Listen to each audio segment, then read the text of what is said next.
we were speaking about the sources of European Union law, and we spoke about the written sources, primary and secondary, and we were speaking about international agreements.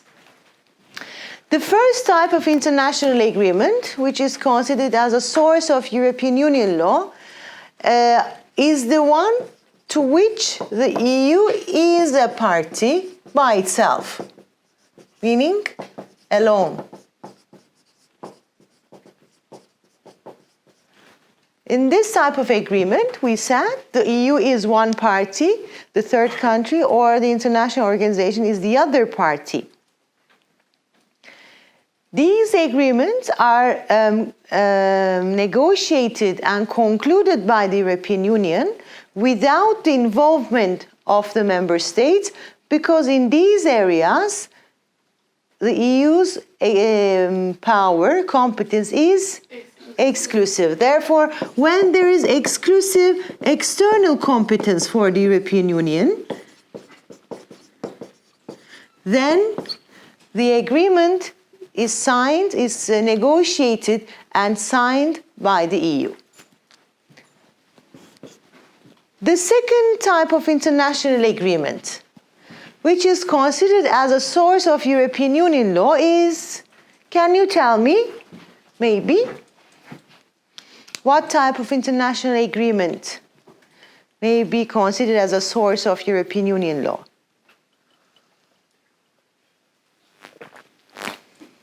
Yes, Öykü? Between the member state and the third party, maybe. Okay, we will come to that. But here, let's finish this first. And the member state. Yes. There is a second possibility that one party to this agreement is a third country, an international organization, whereas the other party is the EU and member states together. These type of international agreements are called mixed agreements, in Turkish, karma anlaşmalar. Why the EU does not act by itself here? Well, let's put it this way. It is non-exclusive competence for the European Union. If it was exclusive competence, then the EU would be one party. But here, the EU's competence or the member states' competence is not exclusive. Therefore, they have to act together in these areas. In such an agreement, or when negotiating such an agreement, one party to the agreement will be the EU and member states, meaning the EU representative and the representatives of 28 member states, making 29 people sitting on one side of the table to negotiate, and on the other side of the table there will be the representative of the third country or the international organization. So the EU and the member states have to speak with one voice in these agreements. Very difficult to negotiate these agreements because there are 29 people that have to think about exactly the same thing to conclude them. All right? On behalf of the European Union, who negotiates the agreements? Commission, and the Council concludes them. All right? May I ask a question? Is there a possibility that, for example, 5 member states, let's say, with the EU negotiate the agreement, or is it always... No, it is 28 member states, all the member states of the European Union. Exactly. Example of these agreements are the association agreements. In Turkish? No. We have one time gave the Turkish translation of association agreement in class. Would you remember? Ortaklık anlaşması. Exactly. Ortaklık anlaşması. For example, Ankara Anlaşması is an association agreement, and it is an example for a mixed agreement as well. The third type of international agreement, which is considered as a source of European Union law, is called a closed agreement. Kapalı anlaşmalar. Therefore, closed agreements are also considered as sources of European Union law. These are the agreements to which only the EU member states are parties. Only the EU member states are parties to the closed agreements. For instance,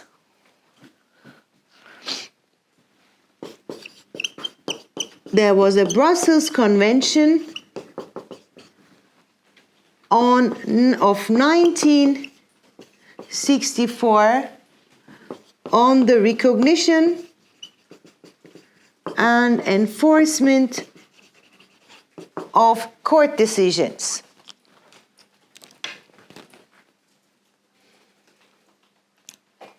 Recognition and enforcement of court decisions. Tanıma, tenfiz. Mahkeme kararlarının tanınması ve tenfizi. You will be learning more about recognition and enforcement of judgments or court decisions later in the private international law classes in your 4th grade. And the Brussels Convention was about the recognition and enforcement of court decisions. And it was only between the member states of the European Union, and it was closed, therefore. A third country did not have the possibility to be a party of this convention.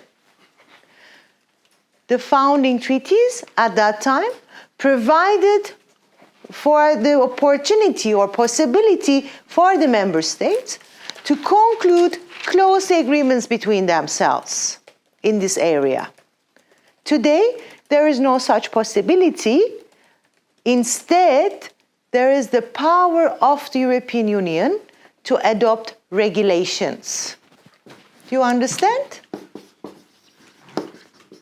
Today, in this area, for example, there is no power anymore for the member states. You know, because of the principle of limited powers, the powers of the EU institutions had to be provided in the founding treaties.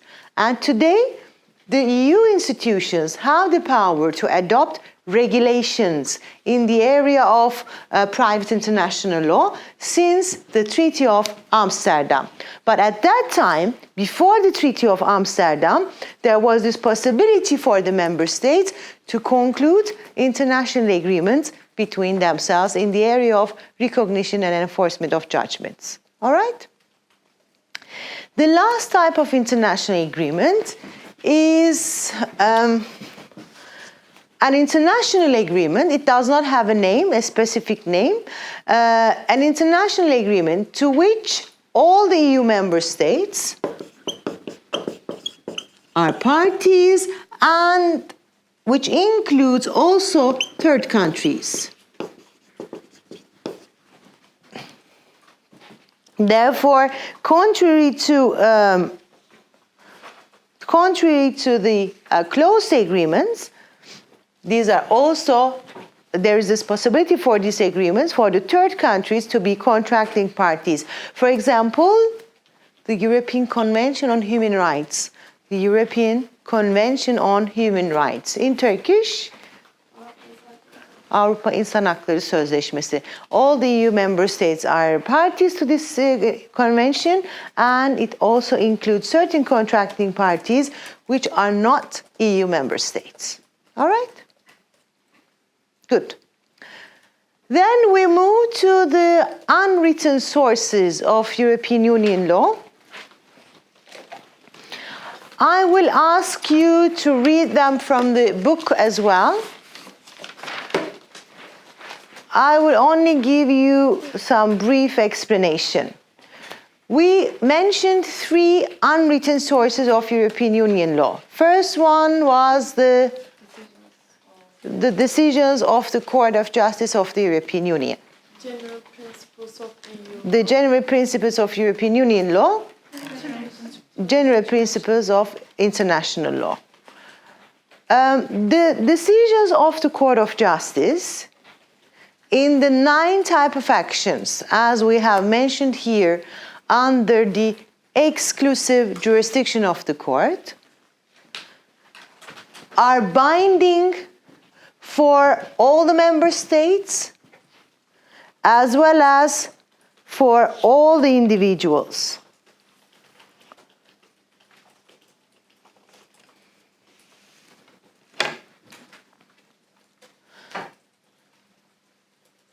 There is only one institution which is not bound by the decisions of the court.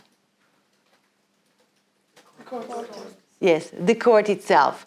The decisions of the Court of Justice do not establish precedents for the court itself. Precedents? Emsal karar. It does not. They do not establish precedents for the court only. Why is it so?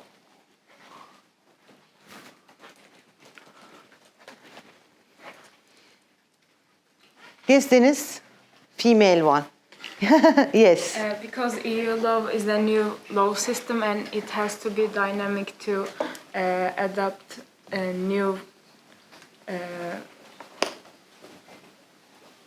judgments or new methods.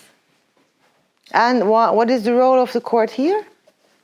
Because they have the sole power of interpret the European Union law. Exactly. To interpret the European Union law for what? Why does it interpret the European Union law? For uniform application, or to fill the gaps that exist in the EU law. Yes, the decisions of the Court of Justice itself are not binding for the court, but for all other authorities and individuals in the member states. The court's decisions do not bind itself because the EU law is a new legal system when you compare it with national law and international law. Therefore, it has to be interpreted and it has to be developed. It has to be interpreted because it has to be applied uniformly in all the member states, and it has to be, also there exist certain gaps in the European Union law which should be filled by the court. The court has the monopoly to interpret European Union law, as you know. Then there are general principles of international law. Sorry, just one question. Does the Court of Justice act as a court of appeal in the national legal systems of the member states? A court of appeal? Temiz Mahkemesi. Does it act like a court of appeal? Yes, Deniz? When the issue is about EU law, yes. When the issue is about European Union law, does it act as a court of appeal?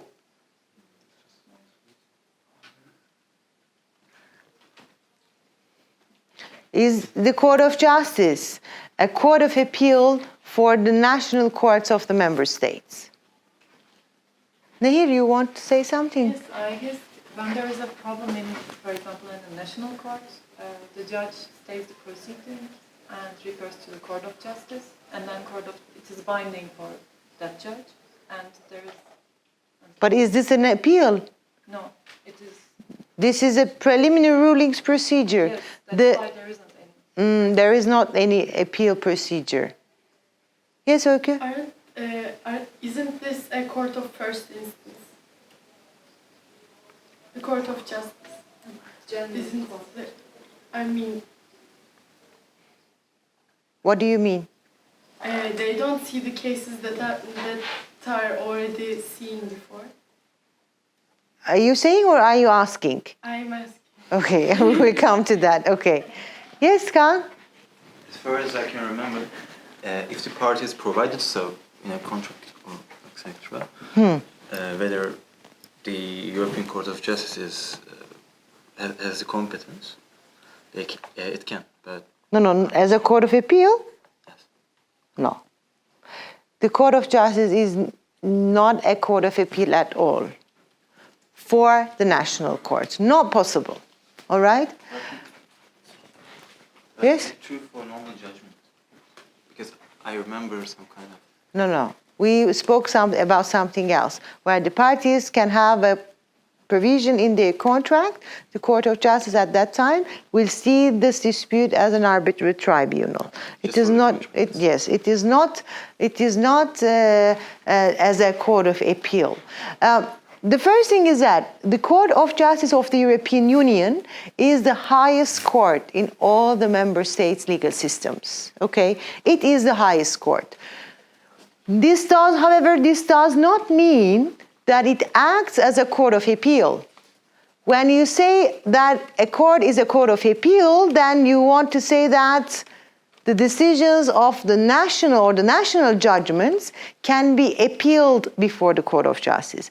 This is not possible even in the as regards disputes arising from European Union law, or even if in the disputes which the court apply European Union law. Still not possible. But it is the highest court. It is considered as the highest court in all the EU member states, which would mean that all national courts have to apply European Union law as it is understood by the Court of Justice. They cannot apply European Union law contrary to the judgments of the Court of Justice. They are bound by the previous decisions of the Court of Justice. It is the highest court. It only means this, all right, not as a court of appeal. Where the national courts is in contact with the Court of Justice, it is the preliminary rulings procedure.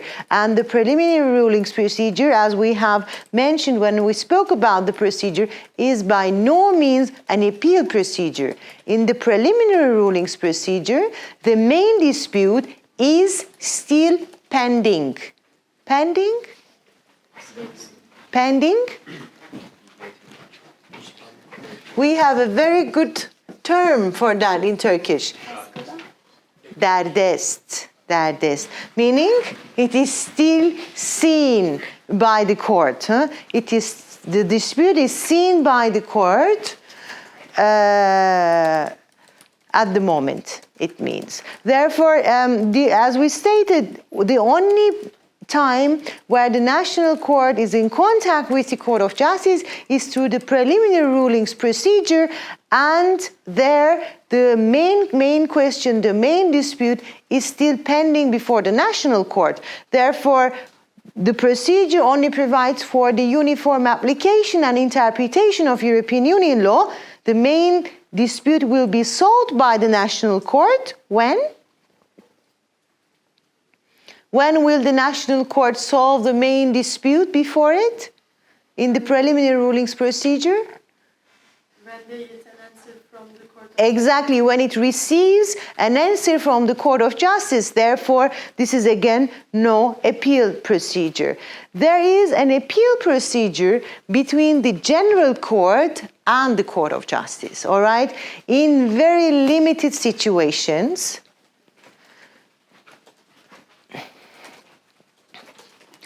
there is a possibility of appealing against the decisions of the General Court before the Court of Justice. For example, in very important procedural infringements, or when the General Court applies European Union law in a defective manner, or when the General Court, when there is lack of competence. These are very limited and not very much possible. But still, the statute of the Court of Justice provides for these possibilities of appealing the decisions of the General Court before the Court of Justice. All right? Yes? I didn't understand. Did you say that the precedent decisions of the Court of Justice are binding to national courts?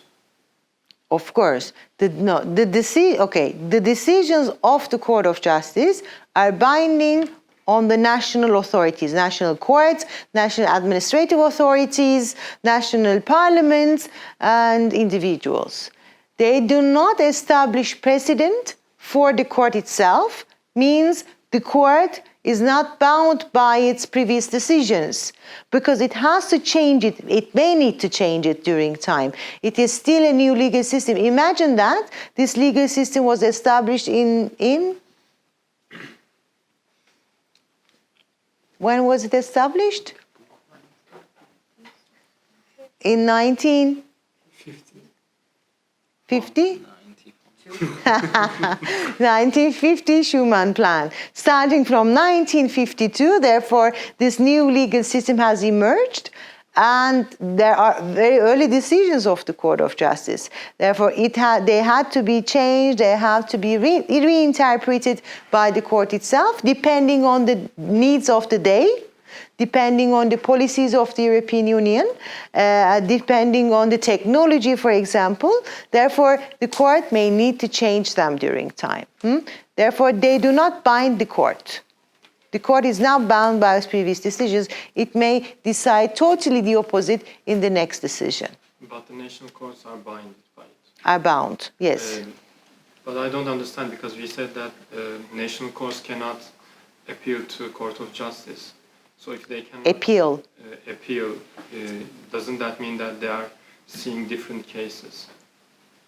You cannot open a case both in National Court and Court of Justice. You can't, not possible. Is it possible? Why not? When there is exclusive jurisdiction for the Court of Justice, you have to go to the Court of Justice. No jurisdiction for the National Court. It is not possible.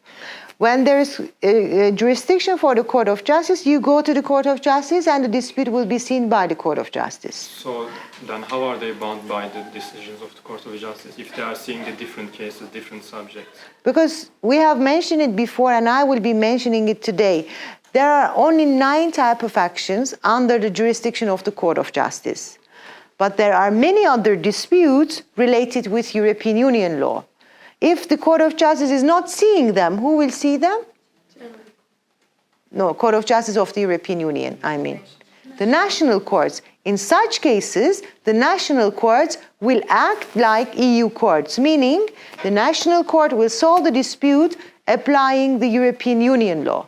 So they have totally 2 different jurisdictions.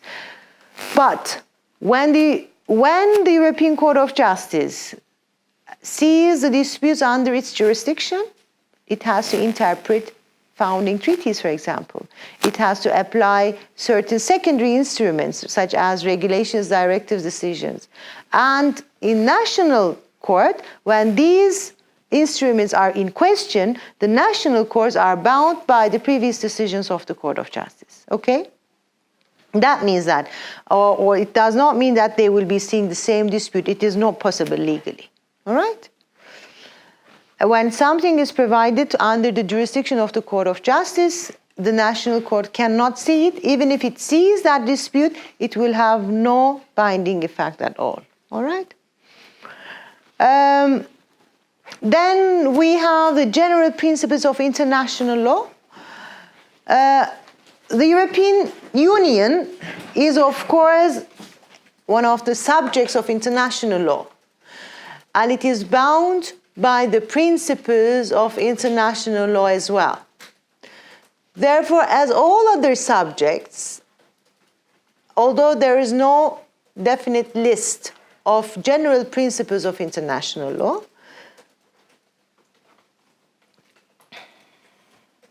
the EU and its institutions are in a position to respect equality, proportionality, pacta sunt servanda,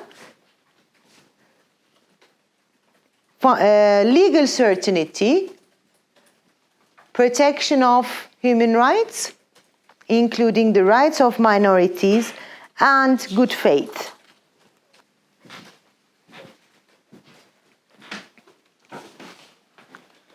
And third, we have general principles of European Union law.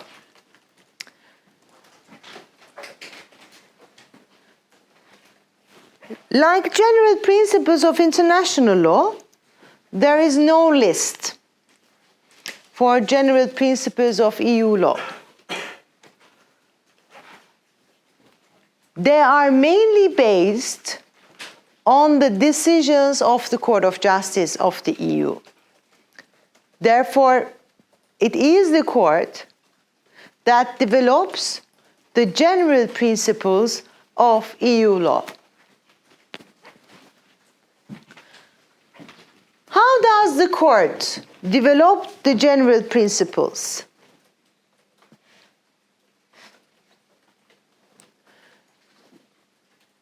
It may use one of these two possibilities. First,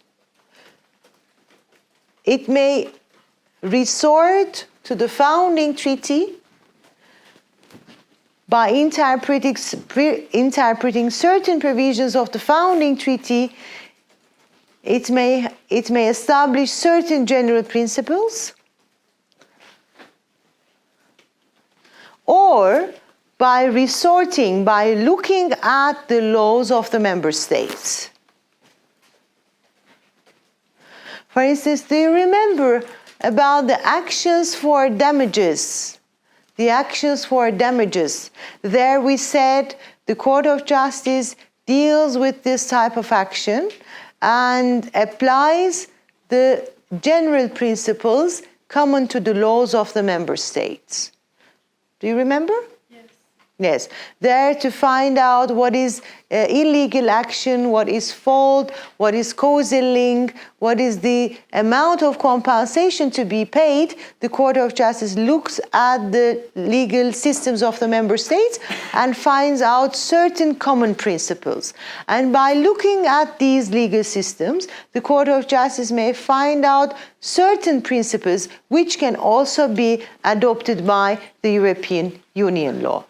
And when there is such general principles of European Union law, all other written sources should be construed, should be interpreted according to that general principle. Do you remember that? Even the founding treaties must be interpreted according to the general principles of EU law. Therefore, certain writers provide that the general principles of European Union law is the highest source in the EU law, even higher than the founding treaties, because even them have to be interpreted according to the general principles. They are very similar to the general principles of international law, and they include good faith, fundamental human rights, legitimate expectations. In Turkish, legitimate expectations, haklı beklentiler. Respect for vested rights. In Turkish, kazanılmış haklara saygı, respect for vested rights, and proportionality. Please read from the book about the unwritten sources of EU law, especially the general principles of European Union law. Now, any questions? Yes, Öykü.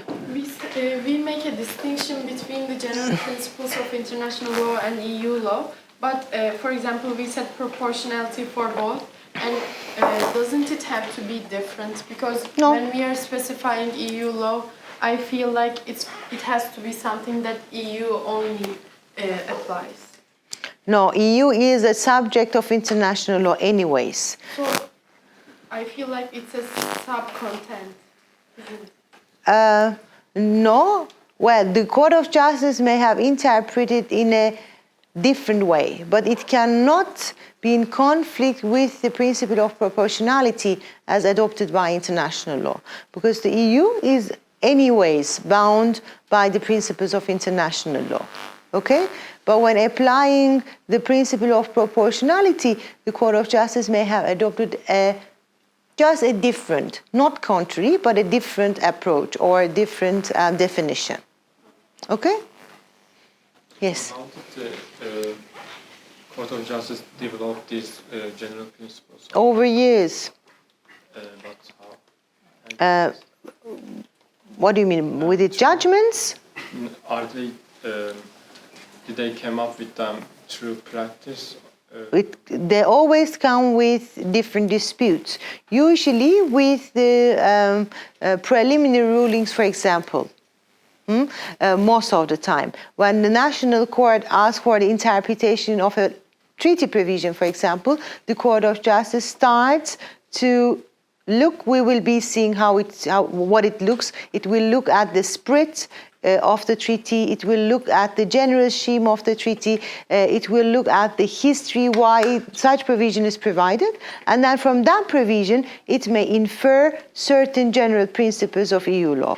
Or, for example, in the actions for damages, that's what I've explained, in the actions for damages, when the court is trying to solve the action, it will look at the national legal systems of the member states, and it will probably adopt a general principle, say, on the principle of proportionality.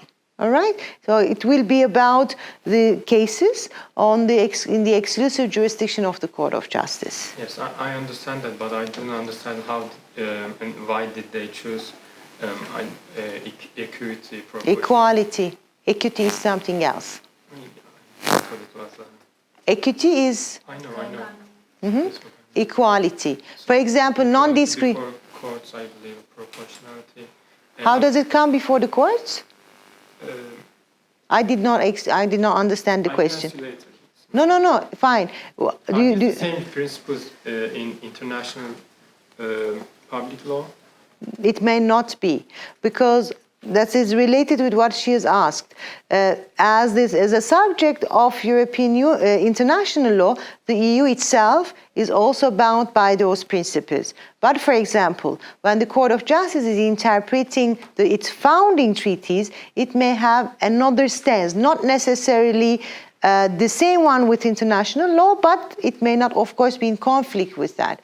For example, it may have to adopt another definition of non-discrimination. Non-discrimination, because it is one of the principles in the founding treaties for the free movement of persons. Non-discrimination based on nationality, for example, or non-discrimination arising from the origin of the goods, as we will be seeing. It depends, because this is still an economic integration, the process of economic integration. It may adopt different definitions for the same principles that exist in international law. Yes? Can I put supremacy of EU law into the general principles, because European Court of Justice has developed this principle by case law. So, for example... You may, and some writers do. There is no list of general principles, not at all. I may count you 5 general principles, you may tell me, but I have 10. That is perfectly fine. Supremacy of European Union law, we will be explaining in the second hour, is a conflict principle. It depends where you look at the general principles. It may be said as a general principle of EU law as well. I call it as a conflict principle, all right? Because it applies when there is a conflict between EU law and national law. Mm-hmm. All right. Any other questions? Okay. Let's give a break and then we continue.